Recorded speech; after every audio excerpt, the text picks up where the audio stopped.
Hi, good evening, everyone. My name is Syrena Arevalo. I'm with Barrio Books. I'll be your moderator tonight. We're having a conversation with members of Las Musas. We have Laekan Zea Kemp.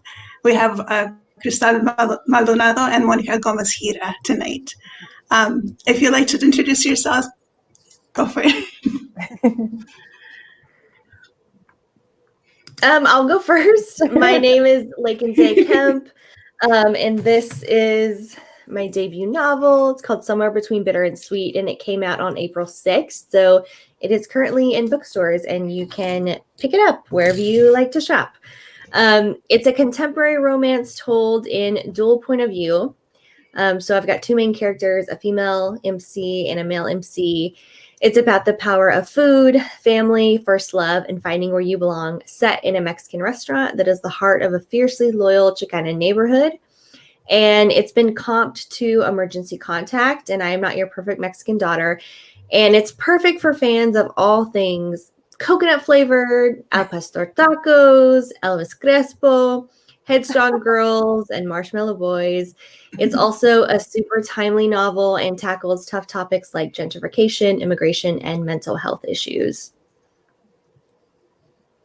Wonderful. You're getting me hungry already. Hey, Cristal. Yes, so I am Crystal Maldonado. So I'm the author of Fat Chance Charlie Vega. So that's this book. This is my debut novel. So this story we follow Charlie Vega. She's a 16-year-old girl. She is fat and Puerto Rican, and she desperately, desperately wants to be kissed and fall in love. And so we kind of follow her throughout her journey and meet a bunch of characters kind of in her life. So we meet her mom, and we see that they have kind of a contentious relationship, we'll say. And she has this wonderful best friend who she sort of feels like she lives in the shadow of, because her best friend is thin and beautiful and perfect, and Charlie feels like she's not those things. And then we kind of follow her as she meets a boy and starts to develop feelings for this boy and starts to fall in love. So this book is really about body positivity, self-acceptance, self-esteem. It's about families. It's a little bit about fashion. So there's a little bit of everything in there. It's definitely a lot about feelings too. And so I really wanted to write this book to just show a fat main character and show them fully kind of embracing themselves for who they are and fall in love with themselves. And that came out February 2nd. Absolutely. Thank you. And Monica? Hi, I'm Monica Gomez-Hira, and my novel over here is Once Upon a Quinceanera, which came out March 2nd, 2021. And Once Upon a Quinceanera is the story of 18-year-old Carmen Aguilar and the summer that changed her life. She missed graduating from high school by that much because she missed a credit. So she had to do an internship with a Party Princess company. Unfortunately for her, her Belle is cast to work with her ex-boyfriend Mauro as the Beast. And things did not end well for them, let's just say. And things only get worse when the company is hired to work at Carmen's very spoiled cousin Ariana's ostentatious quinceañera. And it is a rom-com, it is a contemporary, it has been comped to Jenny Han's books. And I wanted to write something just happy and full of telenovela twists and honoring family and honoring people who looked and sounded and grew up like me. Awesome. I love it. I was able to read all three of your books, and I can't pick a favorite, honestly. Thank goodness. They were all so different. Awesome. So I wanted to go ahead and ask some questions for you. How did culture and language inform the writing process for each of you? So let's go ahead and start with Laekan. So I've heard many interviews by POC authors about how when they first started writing, they only wrote white protagonists because those were the stories that they were most exposed to, and subconsciously, white main characters just seemed to be the default. But I'm really lucky in that I have always written brown Latinx protagonists, and I'm not sure what gave me like the audacity or what it was exactly that made me feel entitled to that choice. I'm not sure that it even, felt like a choice at the time. I've just always written from a very personal place, and it's possible that because all of my protagonists are in some ways a version of myself, that centering someone who looked like me or looked like someone in my family just came very naturally. So I'm not sure I would even be able to separate the two. I feel like my culture is intrinsic to my identity, and therefore it is intrinsic to the identities of my characters. So it's difficult to measure like really how much my writing process is informed by those things. I feel like it's evident in everything from the point of view characters to the relationships between community members to the conflicts they face and how they handle those things. So my culture is just ever present. You know, what's woven in, I think, more discerningly are my life experiences. You know, Penn and I have a lot in common in terms of our mental health journeys. The parent-child relationships in the book are very familiar to me as well. And Penn's desire to serve her community and to use her skills and her passion to do that is exactly how I feel about this book. You know, I just want nothing more than for it to be a means of honoring and also helping as many people in my community as I possibly can. Absolutely. I love it. I have a very similar experience to Laekan in that for me, I have always also written just brown girls at the center of my stories. And I feel like that was because that has been my experience. And I also just always yearned for stories that featured people that looked like me.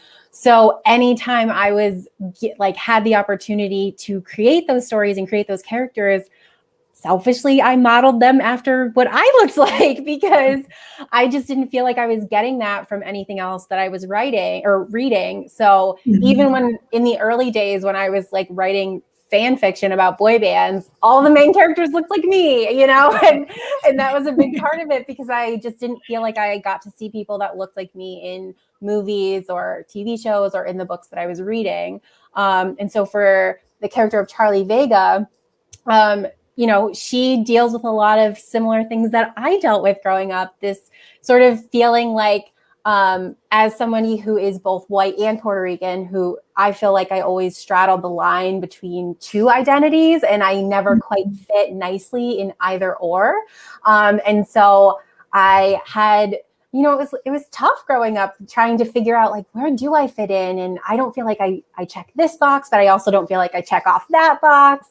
And so I gave that a similar struggle to Charlie because I just feel like a lot of people kind of go through that, right? And so I wanted to pay tribute to that and pay tribute to, you know, my culture and this feeling of being sometimes disconnected from the language because I don't speak Spanish. And so Charlie also doesn't speak Spanish, but then showcase that there are other ways that you can feel really connected to your culture. Like for me and for Charlie, it's through food and cooking. And that is a way we really feel, you know, connected to our roots. And so I just have always wanted to include that in stories. And I feel like I always will, like, try to stop me, right? I love it. I think when I started writing when I was really young, I actually did mostly write white protagonists or sort of race neutral protagonists, just because that's what I read. And then as I got older, I realized that I really wanted to read something and write something that reflected kind of my experience, because so many of the books I read were not mirrors, they were windows. So I could see sort of the way everybody lived around me, but it was distorted a little bit. So it was important to me to sort of write something that really felt like authentic to my experience. And so when I started writing Quince, that was the first time that I felt like I was writing something that sounded like me. Language was really important in my book. I have my character speaking Spanglish. All the characters speak Spanglish because that's how I grew up. You know, my parents moved here and I was born here. So they would talk to me in Spanish. I would answer them in English, and sort of we always figured out what everybody else was saying. So I needed Carmen to be able, not just Carmen, but all the characters to be able to think and speak in that way with no hesitation in sort of a seamless way without necessarily having to define what they are thinking in English, because that's not how our brains work. And so language was important. And I wanted to celebrate, just like Crystal said, sort of the growing up within two worlds, because even though I'm fully Latina on both sides, I was the only one who was born in the States. So I had that experience of sort of not having their common history and not having their connection to sort of the motherland. And I needed to sort of make my own reality with that. And so this book definitely was sort of working through that process a little bit. So that was fun to do. That's awesome. And just the fact that all three of your books have a representation of the Latino culture and Latinx in general just is incredibly important with representation. So I just wanted to go into that. Like, what do you feel like is the Latino representation in writing in general or in the publication sphere? I feel like we have a long way to go. I mean, I think we're making a lot of really good progress. And I think, so as Monica touched on, the whole idea of windows and mirrors, right? Like this is so important in books and literature and just media in general. This idea that we create stories that allow us to see into worlds that we otherwise wouldn't, but then also hold up that mirror so that we see ourselves. And Absolutely. so that I think is so crucial and was exactly what I was trying to do with Charlie, was make this character, because I never got to feel like I had that mirror held up to myself to say like, here, you matter, you belong, and you deserve to be, you know, that main character and that heroine. And so I felt like I ticked all of these boxes that weren't viewed as like normal, whatever normal is. And there were so few positive depictions of fat brown girls. I just felt like I needed to create that and try to carve out some space for myself and for us that exists out there. And so I'm really like heartened that they're like, look at this panel and like, look at these stories that we've all created. And I'm really heartened to see that this is sort of where we're moving towards, because I think that helps take readers and take, you know, Latinx little brown girls and boys and like invites them into our stories and lets them see themselves and hopefully inspires like a new generation of writers to tell their stories too.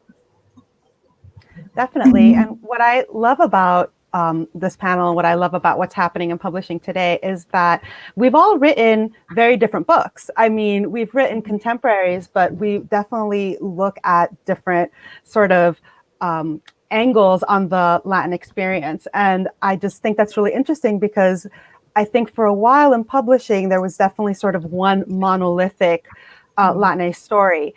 And now there's so many different branches and there's so many different ways to tell the story. And there's, you know, serious fiction, there's contemporary, we're moving into fantasy and horror. And it's just really exciting that, you know, horror Latinx books can exist with fluffy rom-coms or, you know, hard-hitting, serious social commentary, because it's all part of the experience. And it's wonderful that we can have that variety finally so that people can really, you know, choose sort of what they're interested in and get a wider view of what's out there. Yeah, definitely. I think for me, I've been thinking on this question or this topic a lot differently lately. You know, I think we've seen over the past week with the release footage of 13-year-old Adam Toledo being murdered by the police, as well as the way they slandered him and refused to acknowledge the fact that he was a child, that the perception of Black and brown people, the perception of Latinx people cannot continue to be funneled through a white supremacist gaze. You know, other people having the power to define us is dangerous and it's deadly. And we need honest, positive representation of Latinx people in media because it is key to our survival. And that's striking. Like that's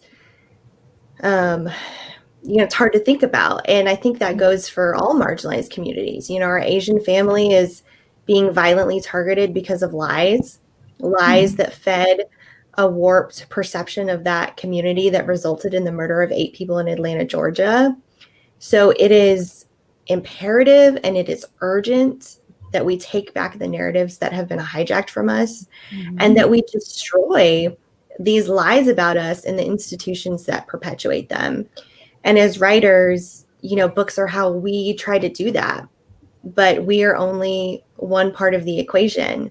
Obviously, all of the people on this panel believe that stories about the Latinx community matter, but readers, white readers, privileged readers, have to decide that these stories matter too.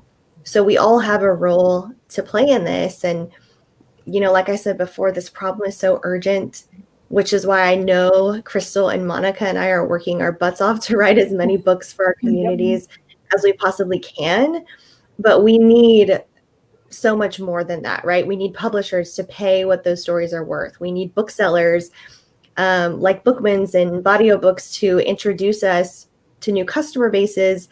We need readers who will buy our books and, share them with the people that they know and love. We need teachers and librarians to bring those books into the classroom and to both teach them well and teach them ethically. And basically, we need an entire publishing ecosystem that recognizes and honors our humanity as creators, as well as the humanity of the communities that we write about.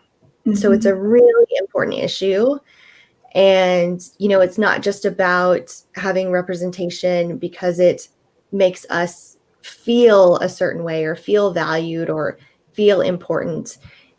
It has an effect on our ability to move safely through the world. Yeah, I completely agree. And that's another reason why I created Barrio Books. We have so many different excuse me, different Latinx authors as well as POCs, and this the space was created for people of different backgrounds and different ethnicities to come in and see these stories and experience like what it is to be a Tucsonan, what it is to be a Chicana, what it is to be a Latinx person, woman. That's like our belief too, and I completely agree with everything you said. That's definitely important, especially with the atmosphere that we're in today. So I wanted to talk a little bit more about your collective, Las Musas. If you can go into like how it was founded and just everything about it, really.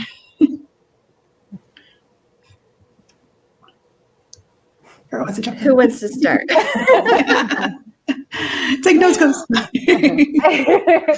Well, I'll start by just saying that I feel so fortunate to be part of this collective. So it is truly like when I was approached about like possibly even being part of it, I looked at the group of authors who were involved and felt like, oh my God, look at all of these incredible people. I cannot believe it's possible that like I can have my name on a website with them and like possibly talk to them. And it really is this like powerful collective of strong authors and just people who like come together and are so supportive and kind and smart and like generous. Like this group is really willing to like share insider knowledge and truly like their experiences and be so open and open-hearted and open-minded and give those resources to people like me who are just starting out and who have a million questions and don't know exactly how to navigate things. And that has been like invaluable. Like whether it's like venting in Slack because like I'm having a bad day, or it's I truly don't know the word to describe that I want to use in my manuscript, and like here is something that I'm looking for help with. It's just been so nice to have this sense of community and really have like make friends, right? Like because writing is very solitary and very lonely sometimes. And so to have a group who just gets it and they all are like, we're all kind of in this together and we can support each other and support each other's books has been phenomenal. So I know that was a lot of feelings and not so much about what we do, but I just have a lot of feelings. I just love them all. I really agree with the friendship part. First and foremost, I think just on a personal level, I've spent a lot of my like post-college years really craving, in particular female friendships, and developing and maintaining those kinds of relationships isn't always easy. I've talked to a lot of adults who are like, now that we're not in school, like, how do you make friends? I don't know. Yeah. And also, I've lived in 4 different states or 4 different cities over the past 10 years. So the friendships that I've made through Las Musas have had a really profound impact on me. But then, of course, you have the mission of the collective to increase Latinx representation in kidlit and to amplify Latinx kidlit authors and illustrators. And it feels really meaningful to be working towards that together. It's not an easy problem to try to solve, as we've been discussing. And while we are, working together to try to create this positive systemic change, we're also still dealing with this broken and harmful system on a personal level, whether we're out on submission with a new project or working on revisions with an editor or promoting our work in a digital space. There is just always the potential for there to be implicit bias and racism and microaggressions. So it takes a toll, which is why I think the fact that it's a community effort is so important, because it makes the work more sustainable. And that's really the only way we're going to be able to make a substantial impact. So instead of, putting too much stock into whatever publishing is promising marginalized authors, we're really taking it upon ourselves to find our own solutions, whether that's by sharing our expertise on the Las Musas podcast or through our Hermanas mentorship program.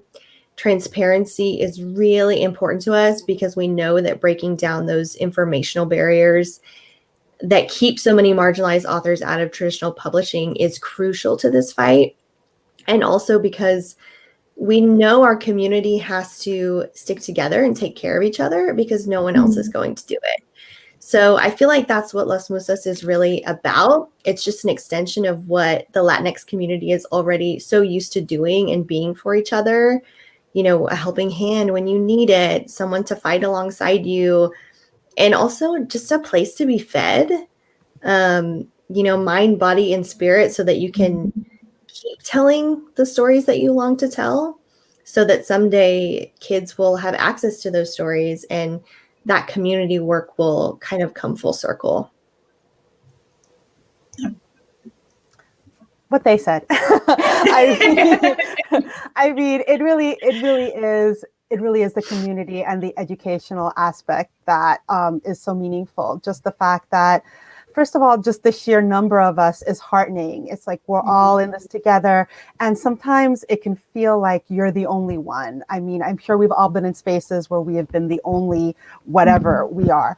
And just being in a group where there's so many of us and we're all sort of striving to do the same thing or the same type of thing. And we're all helping each other. We're teaching each other. And just seeing people who are further along in the journey, holding out a helping hand and saying, it doesn't feel like it right now, but it is going to get better. We're going to make it better. We can figure this out together is just so meaningful. And just the personal support that we give each other, and when people are sick or when people are down or when people are feeling discouraged, that is just invaluable, because it is hard to make friends as an adult, and it is hard to feel sort of like you're part of a larger writer community, especially if you don't live in a place where there is a huge writing community.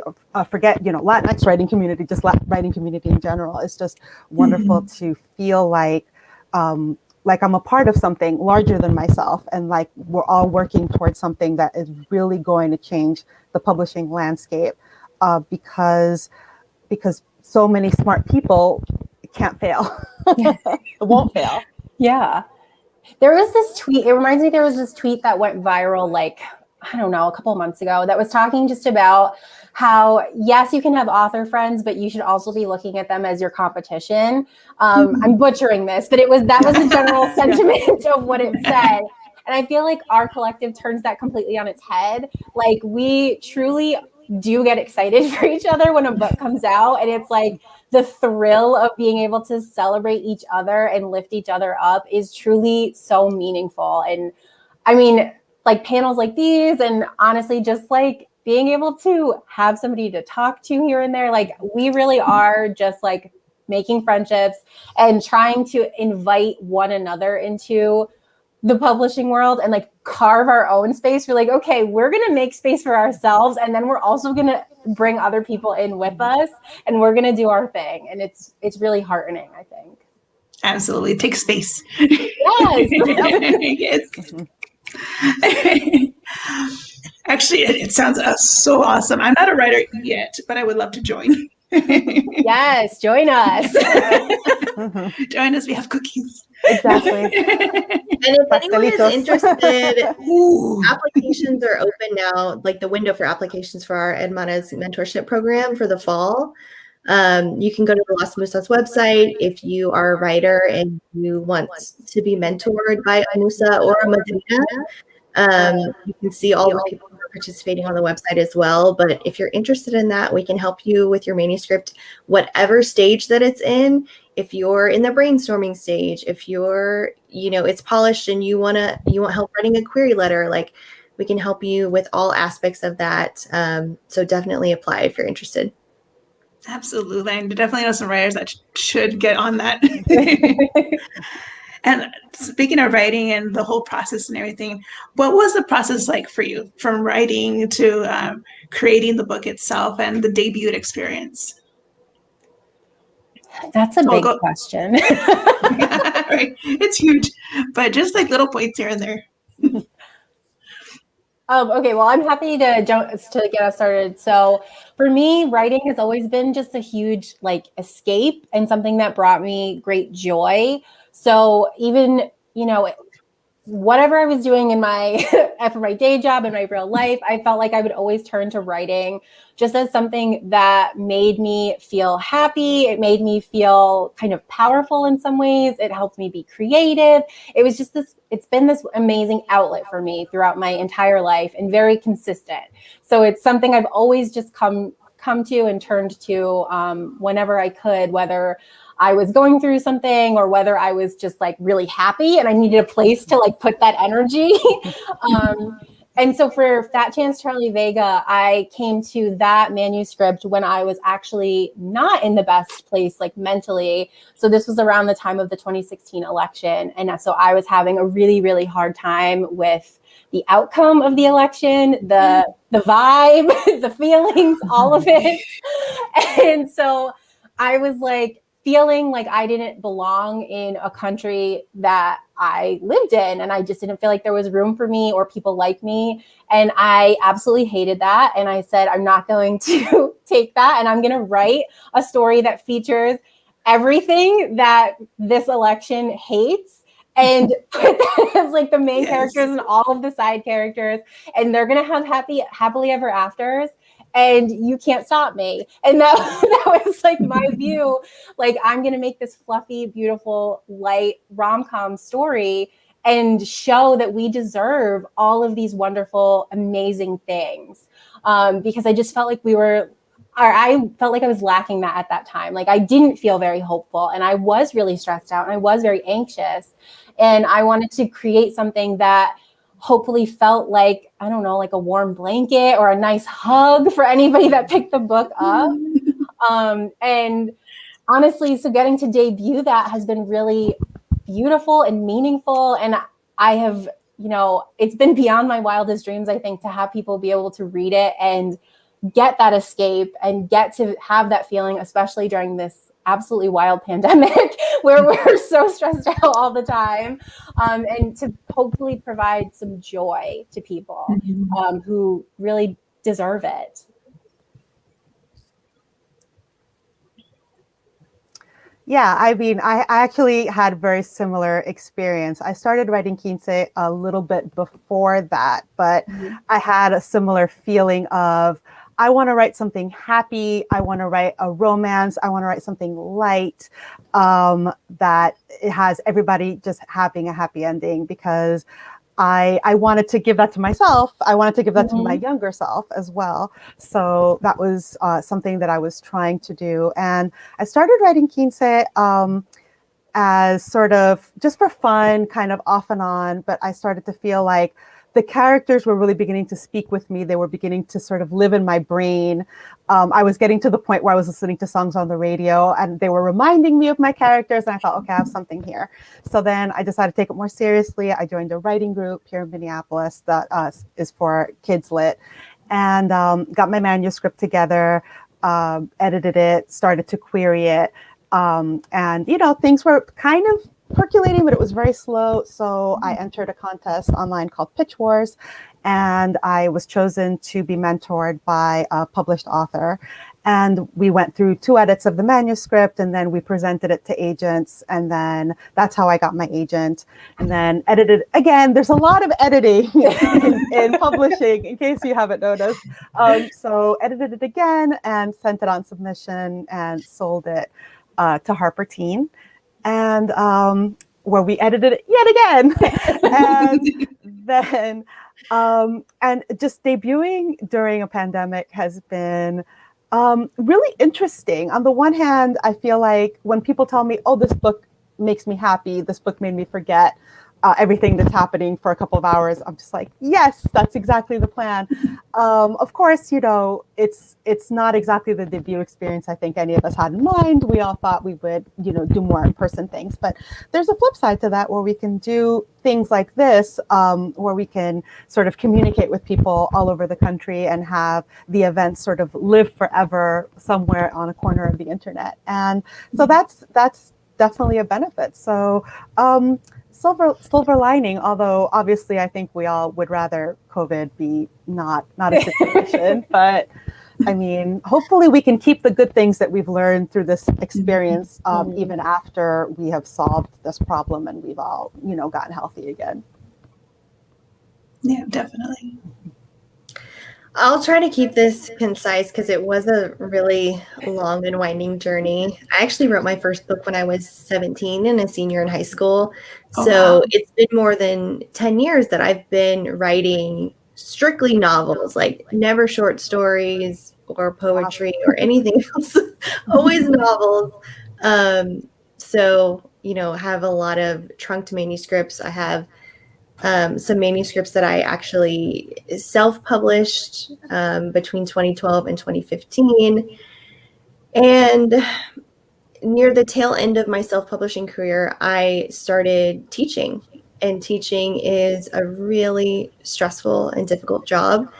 And it was really difficult juggling both.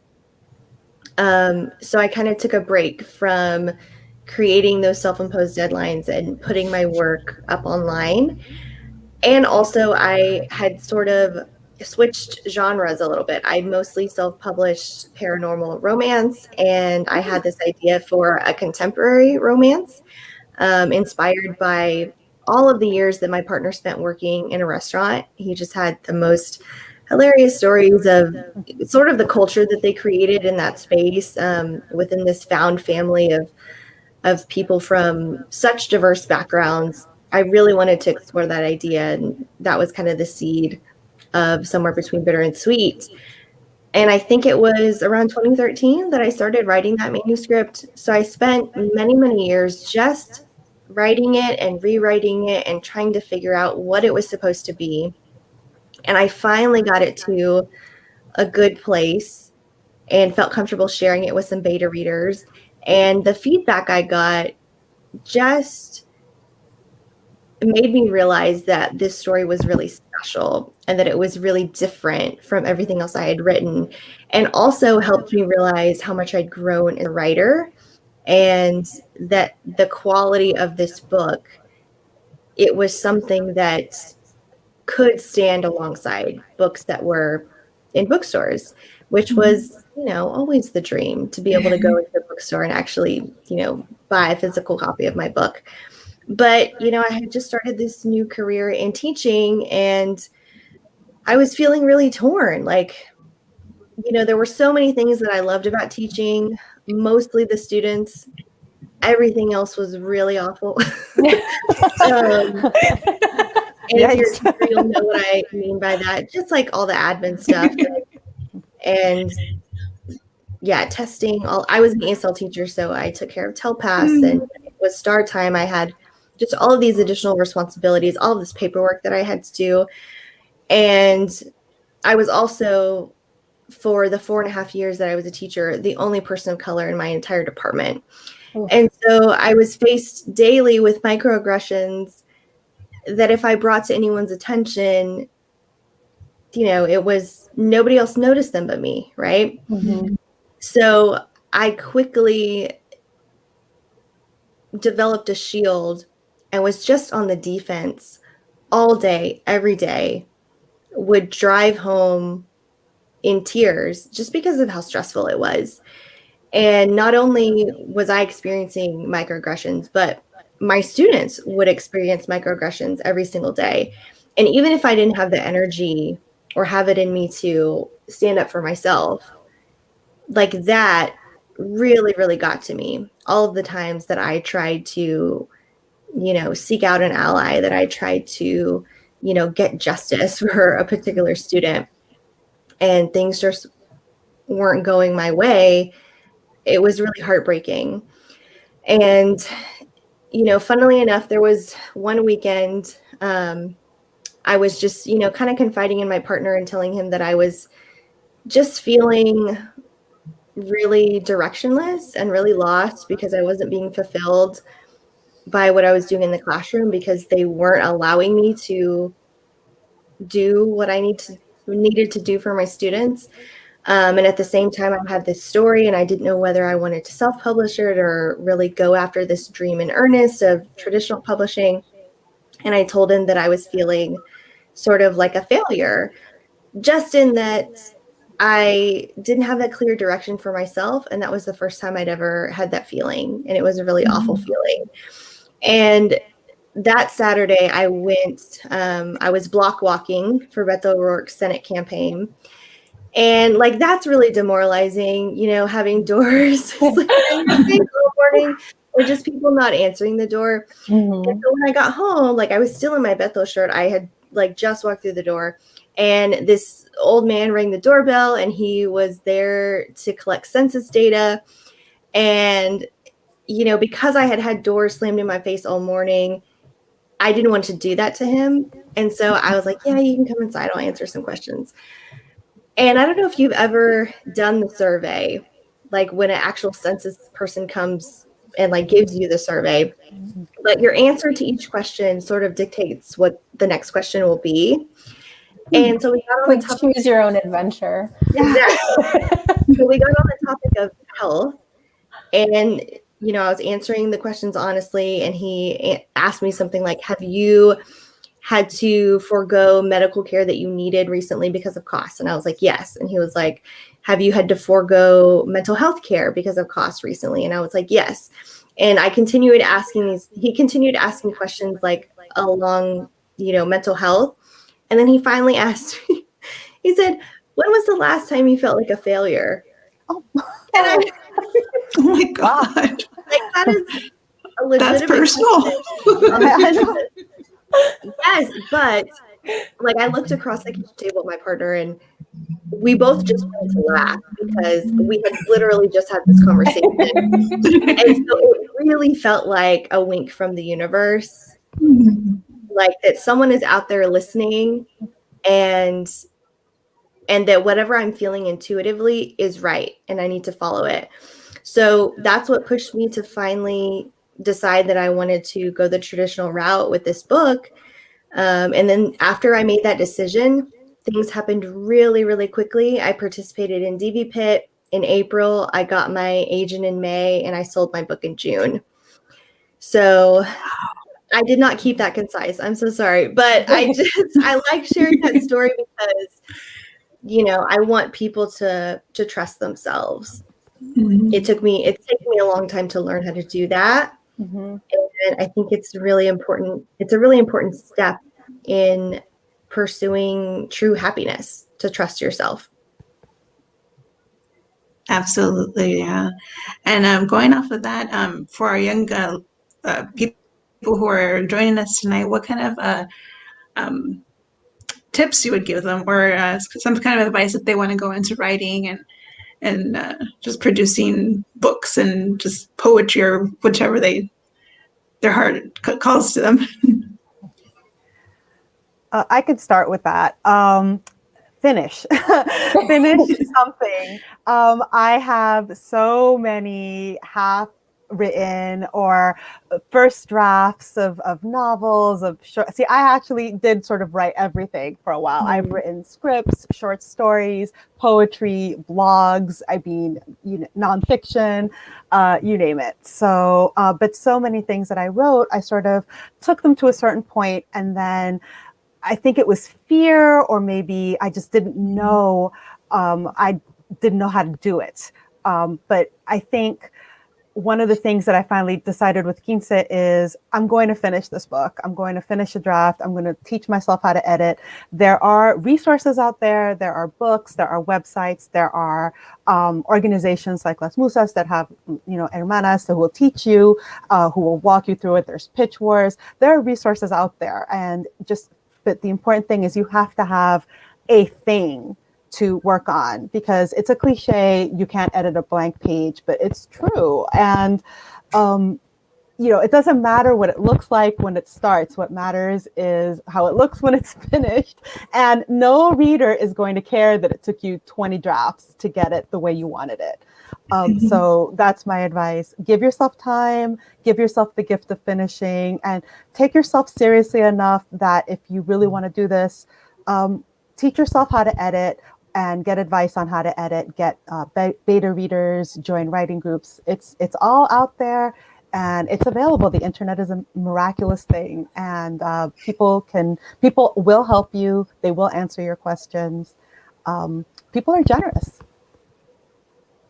Yeah, to add to that, I would say take yourself seriously, right? So that was something I definitely struggled with, where I had this big dream and I wasn't sure if I could do it. And so I don't know if I'm going to tell anybody about it. And I was so reluctant to share it with people that I feel like I missed out on a lot of things that would have helped me in the process. So I think if you go into it and you take yourself seriously and you say, no, I have this goal and I'm going to reach this goal and here's how I'm going to do it, then you have something to work towards. You can use those resources, like Monica said, even simple Google searches, right, can get you where you need to go to find things that will help you, whether it's you want to write a book of poetry, or you want to write a YA book, or you want to write a children's book.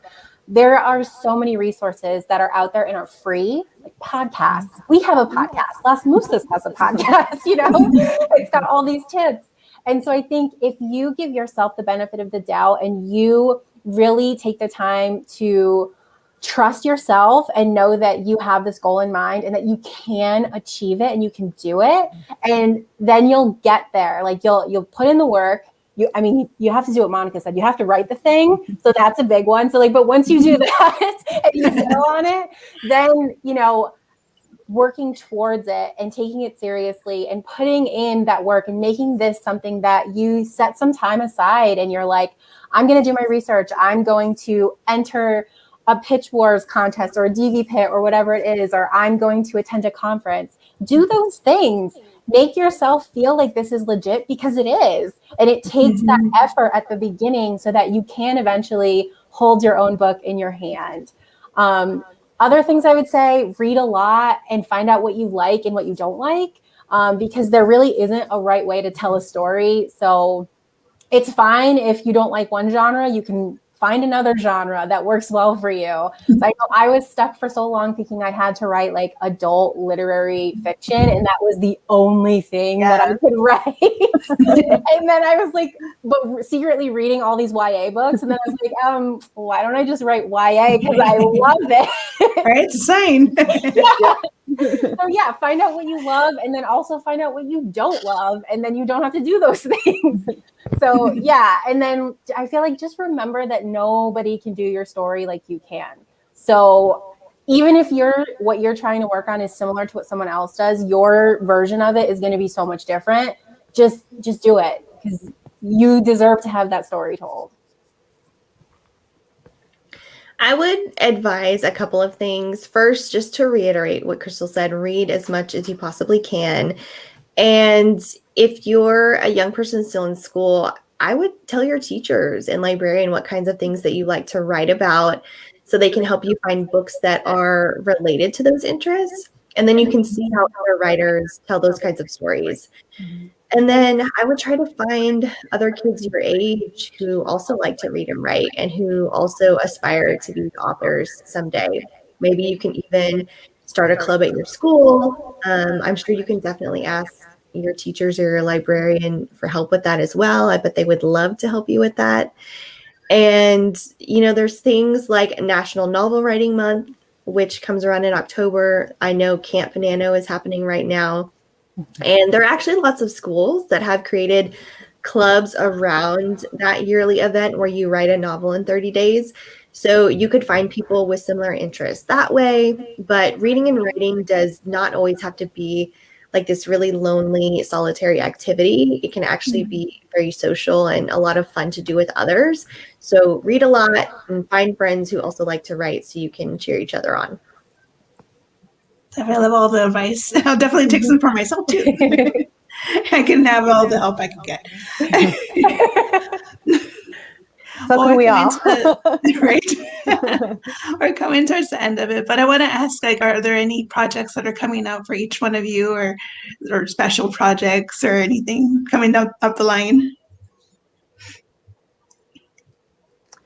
I sold Quince as part of a 2-book deal. So I'm working on the second novel now, and I don't have a date yet when it's coming out, but it's going to be another hopefully fluffy rom-com.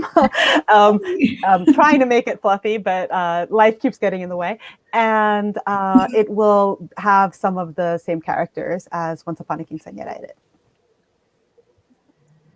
I'm also working on a second book. So I feel like we should just plan to do this again like a year from now and talking about our next books. I'll put it in the calendar. Yeah, right? So this one will come out in 2022. It's another YA contemporary story. And it is about a girl who catfishes people on Instagram and it goes poorly. So that's all I'll share for now, but I'm excited about it. So it should be good. All I've been doing during the pandemic is writing. So I have a lot of things coming down the pipeline. I have the second book in my 2-book contract with Little Brown, which is a companion novel to Somewhere Between Bitter and Sweet. So it follows one of the secondary characters who works at the restaurant. He is the male point of view character, and then I introduce a new female MC. So it's dual point of view again. It's another contemporary romance, though this time there is an aspect of magical realism that has to do with grief that the male main character is experiencing. Both of the main characters have experienced the loss of a parent. And so that's something that they connect over. They're also both musicians, and they also both have terrible stage fright. So those are all things that they try to help each other face and get over by the end of the story. And like I said, it's a companion novel, so it takes place in the same community, the same neighborhood as Somewhere Between Bitter and Sweet. So you'll see some other secondary characters who are kind of shared between the two books. It also dives deeper into some of the topics in Somewhere Between Bitter and Sweet, like gentrification and very like by POC specific issues like that. And then I also have a middle grade novel coming out next year as well, hopefully in the fall, that is the first in what I hope to be a series about characters from Chicana and Mexican folklore. So the first book focuses on La Lechuza, who is a witch who can turn herself into an owl.